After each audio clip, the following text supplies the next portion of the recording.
Hello, everyone. It's your girl, Latanya. Coming to you, we're going to be discussing today mental illness and substance abuse and how they coexist. Mental health disorders and substance abuse, okay? So, this is what we'll be discussing today. It says here that the numbers do not lie, okay?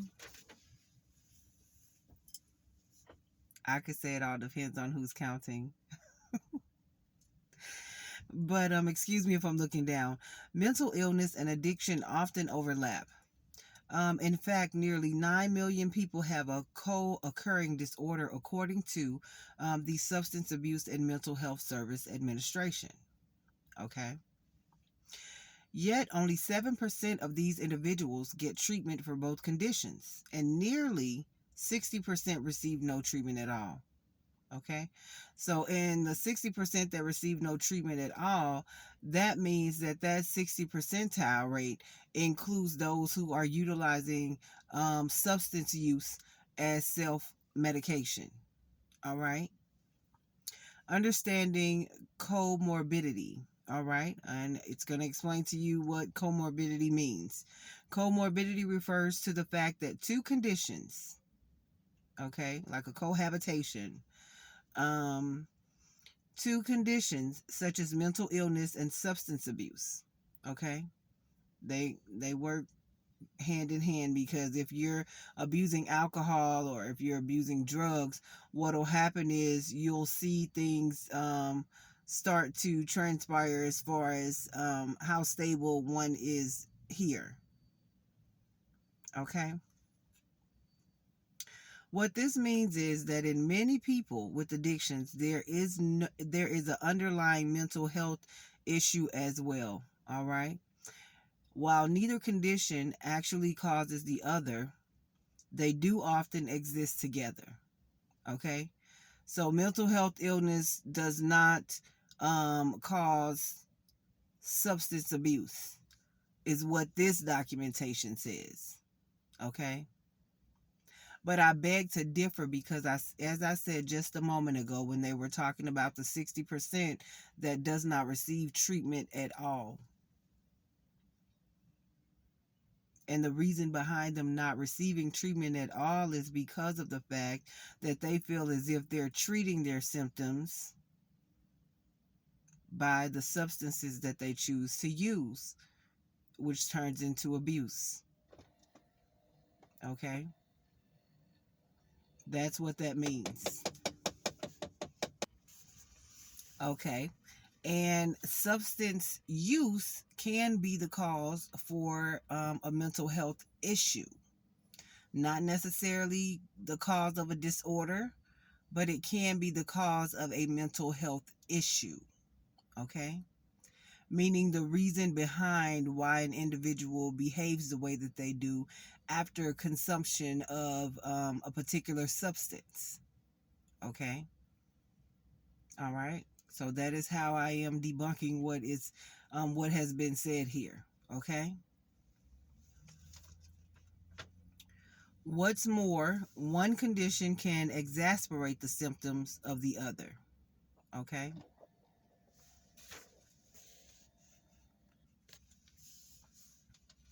Meaning that it can draw out symptoms of the other. Okay. Like I said, substance use can draw out a mental health issue. Okay. Meaning behavior. Someone becomes outlandish, someone becomes loud, someone becomes aggressive, someone becomes verbally abusive after the consumption of a substance, alcohol, or drugs. All right. To better understand how comorbidity is possible, it helps to recognize that both are chronic brain diseases. Okay. So once you have consumed alcohol for a while, they're calling that a disease when you become an alcoholic, due to the amount of pain or whatever it is that you experience that situation that's in your mind that you have left unprocessed and unresolved and unvisited to take care of, but instead you utilize alcohol or drugs to alleviate the thoughts that come along with trying to process through whatever that is. Okay? So the cause for excessive consumption of alcohol, or the cause of consumption of illegal substances, not even illegal, but consuming an excessive amount of a particular substance to cover for a thing, to not have to deal with something. Okay? You pretty much deflecting yourself from yourself and dealing with your situation, dealing with whatever issues it is that you may have. Okay? In other words, when someone struggles with an addiction, the brain has been permanently rewired by the substance they abused. Okay? So, again, I'm going to read it again.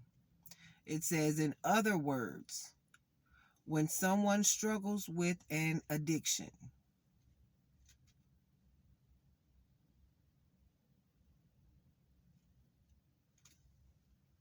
their brain has permanently rewired by the substance they abuse. Okay, remember I said that usage of alcohol and substance abuse is a way for those who suffer with issues to self-medicate so that they don't have to process whatever thoughts are coming up in their mind that they're trying to deflect. So their source of deflection is alcohol and other substances. And when the consumption of the alcohol or the substance takes place, what happens is it alleviates the sounds of whatever thoughts it is that's triggering them that they need to process through to be quieted. And then now, as this says, the brain is rewired, rerouted, retrained. Whatever it is that they're sitting there in while in that substance-induced state of mind, this is now what is left there. Numbness and running all over oneself. Not acknowledging that issue that has now formed into a mental health issue. You see?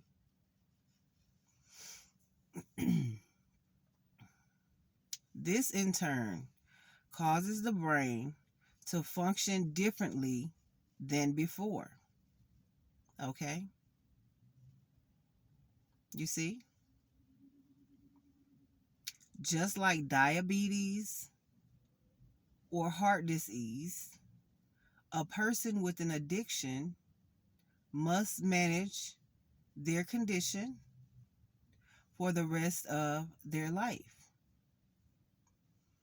This herein is when the tools to work through whatever issues are causing individuals to self-medicate, to hide from these daily issues that they deal with, creating these mental health issues. This is when the tools that you need, along with a coach, a counselor, comes into play to teach you how not to revert back to what was, not being afraid to move through what is necessary to help you get through it while you're being provided the necessary support and being given the tools to sustain you once you're done with that one-on-one, with that counselor, with that therapist, with that individual that you can confide in and trust with the information. You see?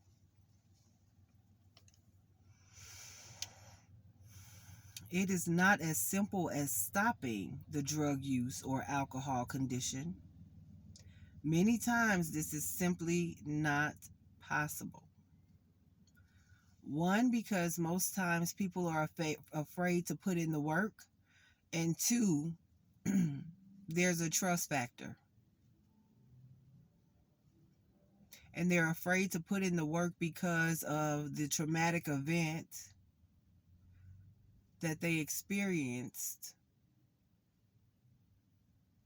that possibly no one believed. Maybe they didn't want to talk about it because of the levels of pain that it created to even think about it. But having the necessary support is what makes the difference. We don't give up. We get up. Okay? Likewise, the changes that take place in the brain due to the substance abuse occurs in the same brain areas that are impacted by depression and anxiety. Okay? Schizophrenia and bipolar disorder.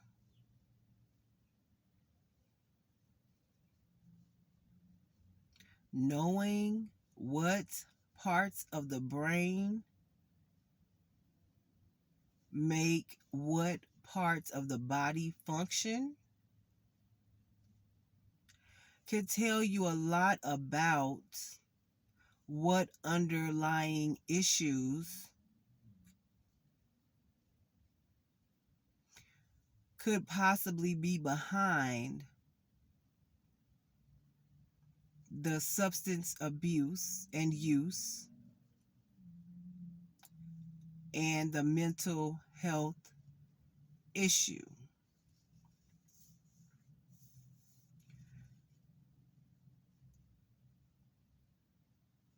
Consequently,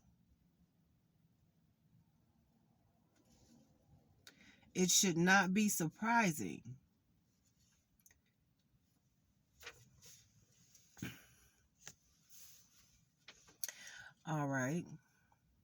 Consequently, it should not be surprising that there is a high rate of comorbidity between addiction and other mental illnesses.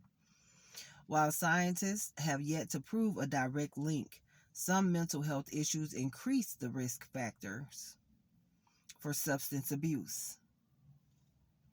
What this means is that some people with mental health illnesses will turn to alcohol or drugs to cope with the pain of their mental health illness. See? So these are used as coping mechanisms called self-medication is what that is. Okay? And there are healthy tools. The self-medication is an unhealthy tool. But there are healthy tools that are healthy coping skills that will help you to stay grounded and to help you to move through looking at what hurt, what created the pain, and how to move through it. Okay? What you need is support. What you need is someone who is non-judgmental. And what you need most of all would be to believe in yourself. Okay?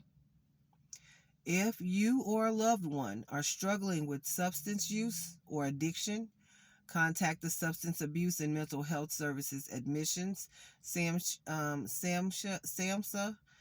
National Helpline. Excuse me for chopping that up. It is SAMHSA, National Helpline at 1-800-662-4357 for information on support and treatment facilities in your area. Okay? Why addiction and mental illness co-occur? Even though there is a high rate of comorbidity between addiction and mental illness, it does not mean that one causes the other. Okay? Even if one condition appears first, instead, there are still a number of factors that need to be considered according to the National Institute on Drug Abuse, for instance.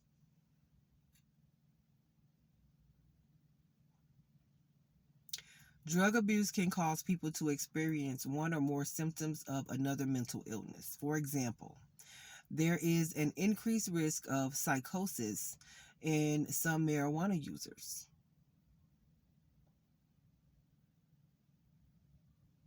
How grounded are you is the question. What is your purpose for utilizing marijuana? Are you being accountable and responsible for yourself?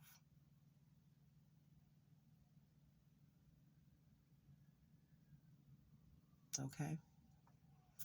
Mental disorders can lead to drug or alcohol abuse because some people use substances to self-medicate. For instance, tobacco products sometimes lessen the symptoms of schizophrenia and may improve cognition.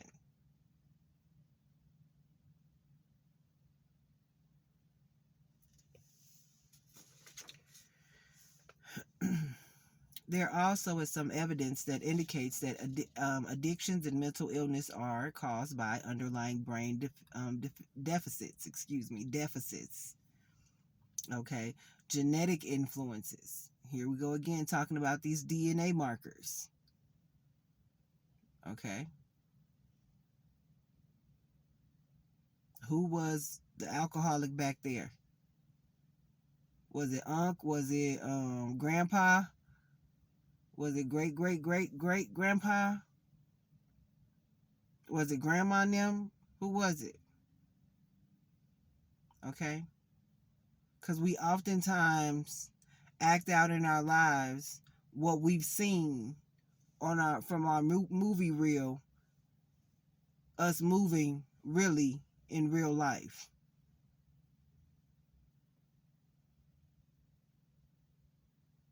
You see, the things that we see as children, sometimes we do it to be funny as children, mimicking, marking what we see an adult do. And then when we become an adult, we go and look into drinking like so and so did. But the first thing to consider before taking that on is, why were they drinking? And what happened to them? Are they still here? If so, what kind of ailments are they experiencing in their body from being a consumer of substances consistently over and over again? What is it? Okay. It says genetic influences. Well, let me just go back and read the whole thing.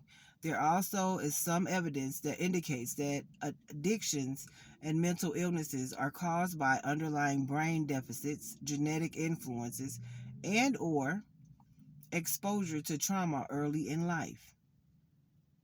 Okay? For instance, it is estimated that 40 to 60% of persons' vulnerability to addiction can be attributed to, guess what? Genetics. Again, them DNA markers. What is your genetic makeup? What was they doing? What were they doing? Why? What happened? Okay. There also are several regions of the human genome that have been linked to an increased risk both for substance abuse and mental illness. Okay? Another common factor between mental health issues and addiction is the age at which the symptoms appear.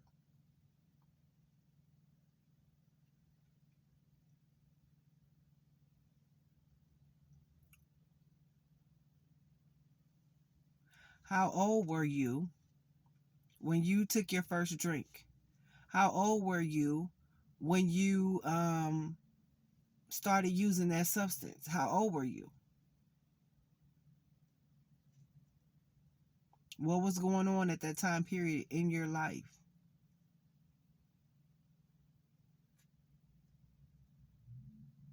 Did you see anyone else going through that around the same age that you started dealing with that in your family, from your bloodline, from your genetic makeup, from the markers that make up your DNA? Did anyone else go through that? You see? While everybody's around here worried about everybody else's business, focus in on you and yours. It'll tell you a lot about who you are. See, we've been hanging around other people, and they say, show me who your friends are, and I will show you who you are. Show me what you looked at, and I'll tell you why you're the way that you are.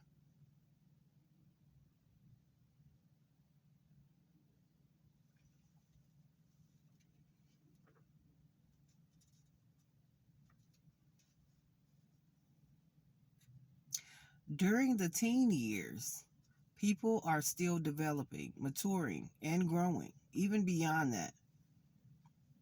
As a result, significant changes in the brain occur during adolescence. You start getting these different hormones, different body parts begin to develop, different parts of the main brain, start to want to develop and mature and start seeing things from different perspectives.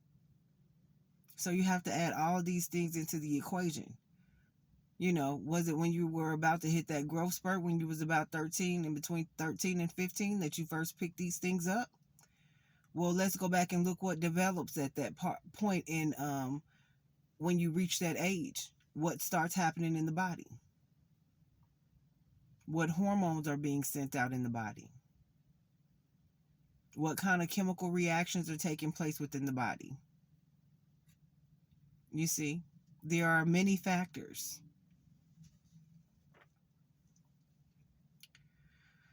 For instance, teenagers are more prone to take risks and act impulsively. So if you're using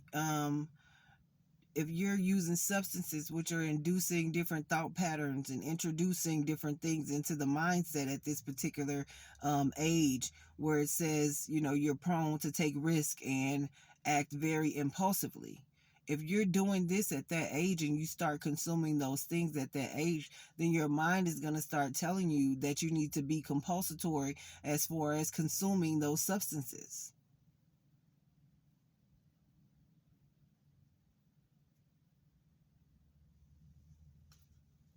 These behaviors, while common among teens, can influence the risk of addiction and other mental disorders. I'll read that again.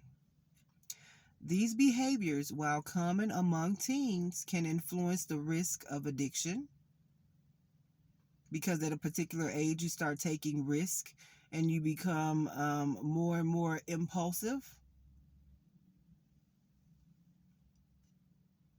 Impulse, addiction, impulse. I just want that thing. I just want to have a drink. I just want to roll up.